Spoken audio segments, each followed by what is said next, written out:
Hospitals లో gyms, కసరత్తుల treatments. పూర్తి వివరాలకు చదవండి రేపటి సాక్షి దినపత్రిక.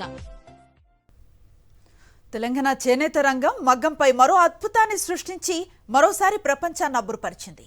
పోచంపల్లి గద్వాల పాటు చీరలతో జాతీయ స్థాయిలోనే కాకుండా అంతర్జాతీయ స్థాయిలోనూ పలు అవార్డులను కైవసం చేసుకున్న తెలంగాణ నేతన్నలు అగ్గిపెట్టెలో పట్టే చీరను నేయటంతో పాటు మహనీయుల చిత్రాలను సైతం తమ వస్త్ర డిజైన్స్ లో ఆవిష్కరించారు. తాజాగా సిరిసిల్లకు చెందిన చేనేత కళాకారుడు నల్లా విజయ్ కుమార్ 200 గ్రాముల బంగారంతో చీరను తయారు చేసి మరోసారి తెలంగాణ నేతన్నల ప్రతిభను చాటాడు.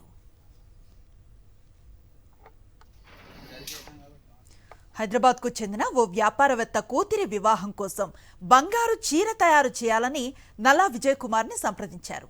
చీరను తయారు చేయాలని 6 నెలల క్రితమే ఆర్డర్ వచ్చిందని విజయ్ కుమార్ తెలిపారు. బంగారాన్ని జరీ పోగులు తీయటానికి, కొత్త డిజైన్ తయారు చేయటానికి 15 రోజులు పట్టిందన్నారు. ఈ బంగారు చీర పొడవు 5.5 మీటర్లు, వెడల్పు 49 ఇంచులు, బరువు 900 గ్రాములుంటుందన్నారు. వచ్చే నెల 17వ తేదీన వ్యాపారి కుమార్తె వివాహం కోసం ఈ చీరను తయారు చేశామన్నారు.